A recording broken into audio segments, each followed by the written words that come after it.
മുല്ലപ്പെരിയാർ അണക്കെട്ടിലെ ജലനിരപ്പ് 152 അടിയാക്കുമെന്ന തമിഴ്നാട് ബജറ്റ് പ്രഖ്യാപനത്തിൽ രൂക്ഷ വിമർശനവുമായി മുല്ലപ്പെരിയാർ സമരസമിതി.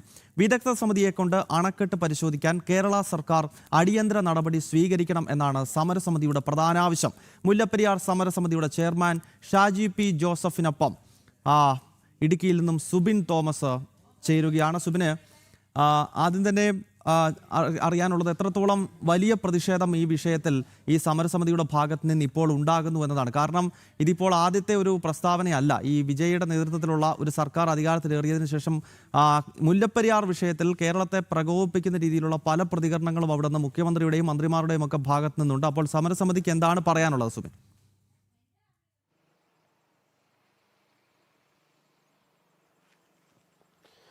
തീർച്ചയായും കേരളത്തെ ആശങ്കപ്പെടുത്തുന്ന ഒരു പ്രഖ്യാപനമാണ് തമിഴ്നാട്ടിൽ ഇന്നലെ ഉണ്ടായത് എന്നുള്ളതാണ് എടുത്തു പറയേണ്ടതായിട്ടുള്ളത്. കഴിഞ്ഞ TVK സർക്കാർ അധികാരത്തിൽ എത്തുന്നതിന് മുമ്പ് തന്നെ ഈ മുല്ലപ്പെരിയാർ ജലനിരപ്പ് 152 അടിയിലേക്ക് എത്തിക്കുമെന്നുള്ളതായിരുന്നു അവരുടെ പ്രധാന പ്രഖ്യാപനം, അല്ലെങ്കിൽ വാഗ്ദാനങ്ങളിൽ ഒന്ന്. ആ ഒരു പ്രഖ്യാപനം വളരെ വേഗത്തിൽ തന്നെ മുമ്പോട്ട് കൊണ്ടുപോകാനുള്ള ഒരു ശ്രമം നടക്കുന്നു എന്നുള്ളതാണ് നമുക്ക് മനസ്സിലാക്കാൻ സാധിക്കുന്നത്. പക്ഷേ കേരളത്തിൻ്റെ ഭാഗത്തു നിന്ന് ഇതുമായി ബന്ധപ്പെട്ട് ഒരു ചടുലമായ നീക്കം ഉണ്ടാകുന്നില്ല എന്നുള്ളതും സത്യമാണ്. അതുതന്നെയാണ് ഇത്തരത്തിൽ ഈ തമിഴ്നാട് കൂടുതലായി ഈ വിഷയത്തിൽ ഇടപെടുകയും ഒരു തങ്ങളുടെ സ്വന്തം തീരുമാനപ്രകാരം പല തീരുമാനങ്ങളും എടുത്ത് മുമ്പോട്ട് പോകുന്ന സാഹചര്യം ഉണ്ടാവുകയും ചെയ്തിട്ടുള്ളത്. ഇന്നലെയാണ് TVKയുടെ ബജറ്റ് സമ്മേളനത്തിൽ ഇത്തരത്തിൽ മുല്ലപ്പെരിയാർ ജലനിരപ്പ് 152 അടിയിലേക്കാക്കുമെന്ന് പ്രഖ്യാപനമുണ്ടായത്. ഇതിന് പിന്നാലെ തന്നെ സമരസമിതി ഇതിനെതിരെ രംഗത്തെത്തുകയും ചെയ്തിരുന്നു. വലിയ രീതിയിലുള്ള വിമർശനമാണ് സമരസമിതി ഉയർത്തുന്നത്. നിലവിൽ സമരസമിതി ചെയർമാനായിട്ടുള്ള ഷാജി പി ജോസഫ് നമ്മളോടൊപ്പം ചേരുന്നുണ്ട്. ചേട്ടാ, തമിഴ്നാട് വളരെ വേഗത്തിലുള്ള ചടുലമായ നീക്കങ്ങളാണ് ഈ മുല്ലപ്പെരിയാറുമായി ബന്ധപ്പെട്ട് നടത്തുന്നത്. അത്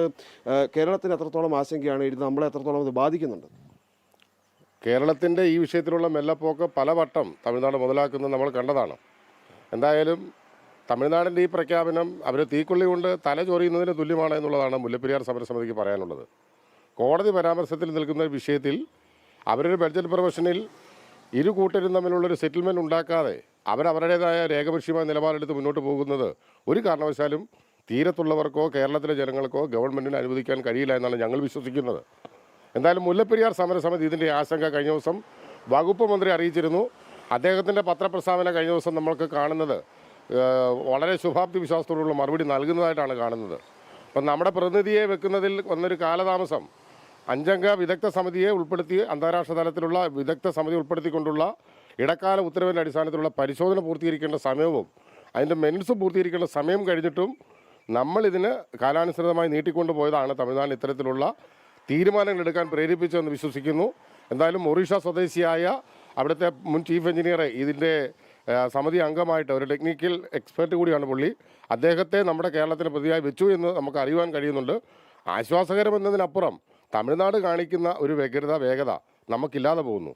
കേരളത്തിന് പ്രതിയായി നമ്മൾ വെച്ച ആൾ ചീഫ് എഞ്ചിനീയറായിരുന്ന ശിവരാജിനെ അദ്ദേഹം ശാരീരിക അസ്വസ്ഥത മൂലം നാട്ടിൽ നിന്നും മക്കളടുത്തേക്ക് വിദേശത്ത് പോകുന്നു എന്നാണ് പറഞ്ഞത്.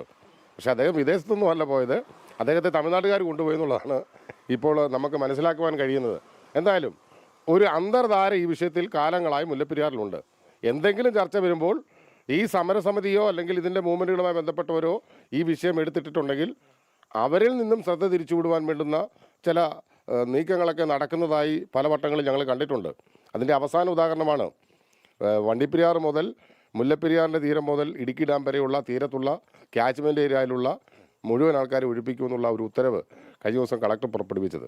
എന്തായാലും റവന്യൂ വകുപ്പ് അത് ഇടപെട്ട് അത് മരവിപ്പിച്ചിട്ടുണ്ട്. എന്തായാലും ഒരു കാര്യം ഉറപ്പാണ്, പ്രശ്നത്തിന് ആത്യന്തിക പരിഹാരം എന്നത് പുതിയ ഡാം തന്നെയാണ് എന്നുള്ളത് തമിഴ്നാടിന് ബോധ്യപ്പെടേണ്ടതുണ്ട്. കാരണം 2ാം കൃഷിക്കാണ് അവർക്ക് ആവശ്യത്തിന് വെള്ളം വേണ്ടത്. ഇപ്പോൾ 1ാം കൃഷിക്കുള്ള വെള്ളം ആയിട്ടേ ഉള്ളൂ. ജൂൺ മാസത്തിൽ ഇറക്കേണ്ട കൃഷിക്കുള്ള വെള്ളം ഈ കഴിഞ്ഞ ദിവസം പെയ്ത പത്തനംതിട്ടയിൽ പെയ്ത മഴയിലുള്ള ഒരു കുറച്ച് വെള്ളം കിട്ടി, അത് 121 അടിയിലേക്ക് എത്തി. അവരതിൻ്റെ കൃഷിയുമായി ബന്ധം. പക്ഷേ അവർക്ക് ഏറ്റവും ഭാവിക്ക് സുരക്ഷിതമുള്ളത് 2ാം കൃഷിയാണ്. അപ്പോൾ 2ാം കൃഷി തമിഴ്നാടിൻ്റെ നീക്കവുമായി ബന്ധപ്പെട്ട് നിലവിൽ സമരസമിതിയുടെ ഒരു തീരുമാനം എന്താണ്? ഏത് രീതിയിൽ മുമ്പോട്ട് പോകാനാണ് ആലോചിച്ചിട്ടുള്ളത്? സമരസമിതി മുല്ലപ്പെരിയാർ സമരസമിതി കാലങ്ങളായി പറയുന്നൊരു കാര്യമുണ്ട്. ഇരു കൂട്ടർക്ക് സ്വീകാര്യമായ കേരളത്തിന് സുരക്ഷയും തമിഴ്നാടിന് ജലവും എന്നുള്ള ഒരു ആപ്തവാക്യത്തിൽ ഊങ്ങിക്കൊണ്ട് സുപ്രീം കോടതിയുടെ വിധിയിൽ പറഞ്ഞിരിക്കുന്നതനുസരിച്ച് ഒരു അമിക്കബിൾ സെറ്റിൽമെൻറ്റ് ഉണ്ടാക്കിക്കൊണ്ട് പുതിയ ഡാമിലേക്ക് പോകുന്നതിന് അല്ലെങ്കിൽ ഇടക്കാല വിധിയിൽ വന്നിരിക്കുന്ന ഈ തീരുമാനത്തിന് യുദ്ധകാലാടിസ്ഥാനത്തിൽ തീരുമാനമുണ്ടാക്കുവാനും അതിൻ്റെ അടിസ്ഥാനത്തിൽ അത് സേഫ് ആണെങ്കിൽ സേഫ് ആണെന്നും അൺസേഫ് ആണെന്ന് അൺസേഫ് ആണെന്ന് പറയുകയും കേന്ദ്ര മന്ത്രിസഭയുടെ മധ്യസ്ഥതയിൽ പ്രശ്നത്തിന് പ്രായോഗികമായ ഒരു പരിഹാരം ഉണ്ടാക്കുകയാണ് എന്നുള്ളതാണ് സമരസമിതിയുടെ ആവശ്യം. അത്തരത്തിലാണ് വലിയ രീതിയിലുള്ള പ്രതിഷേധം അവർ രേഖപ്പെടുത്തുന്നുണ്ട്. ഇതുവരെയുള്ള നടപടിക്രമങ്ങളിൽ കേരളത്തിനുണ്ടായ മെല്ലെപ്പോക്ക് അത് തമിഴ്നാടിന് ഗുണം ചെയ്യുന്നു. അവർ ആ സമയത്ത് വളരെ വേഗത്തിൽ തന്നെ നീക്കങ്ങൾ നടത്തുന്നു. അതിൻ്റെ പരിണിത ഫലം എന്നോണമാണ് ഇത്തരത്തിൽ ഏകപക്ഷീയമായ തീരുമാനമെടുത്ത് തമിഴ്നാട് മുമ്പോട്ട് പോകാൻ ഉള്ള ഒരു ശുഭാപ്തി വിശ്വാസം ഉണ്ടാക്കിയെടുത്തത് എന്നുള്ളതാണ്. അത് നൽകിയത് കേരളമാണ് എന്നുള്ളൊരു വിമർശനമാണ് എന്തായാലും സമരസമിതി മുമ്പോട്ട് വയ്ക്കുന്നത്. ഇതുമായി ബന്ധപ്പെട്ട് തുടർ നടപടികളുമായി മുമ്പോട്ട് പോകാൻ തന്നെയാണ് സമരസമിതി തീരുമാനിച്ചിട്ടുള്ളത്. അടിയന്തരമായി തന്നെ വിദഗ്ധ സമിതിയെ നിയോഗിച്ചുകൊണ്ടുള്ള പരിശോധന ഡാമിൽ നടത്തുകയും ഡാം ഫിറ്റ് ആണെങ്കിൽ അത് തെളിയിക്കുകയും അല്ലെങ്കിൽ അൺഫിറ്റ് ആണെങ്കിൽ അത് തെളിയിക്കാൻ തോന്നുന്ന ക്രമീകരണങ്ങൾ ചെയ്തുകൊണ്ട് വ്യക്തമാണ്. ഈ 152 അടിയായി മുല്ലപ്പെരിയാറിലെ ജലനിരപ്പ് ഉയർത്തും എന്ന പ്രകോപനപരമായിട്ടുള്ള തമിഴ്നാടിന്റെ നീക്കത്തിനെതിരെയാണ് ഇപ്പോൾ മുല്ലപ്പെരിയാർ സമരസമിതി രംഗത്ത് വരുന്നത്. അടിയന്തരമായി കേരളത്തിലെ സർക്കാർ ഈ വിഷയത്തിൽ ഇടപെടണം. വിദഗ്ധ സമിതിയെ കൊണ്ട് ഡാമിന്റെ ബലക്ഷയം എത്രത്തോളമാണ് എന്ന് സംബന്ധിച്ച് പഠിക്കണം തുടങ്ങിയ വിഷയങ്ങൾ ഇപ്പോൾ സമരസമിതി ഉന്നയിക്കുന്നു. ജനം ടിവിയോട് സമരസമിതിയുടെ ചെയർമാൻ തന്നെ പ്രതികരിക്കുകയായിരുന്നു. സുബിൻ തോമസ് ആണ് ഇടുക്കിയിൽ നിന്നും ചേർന്നത്.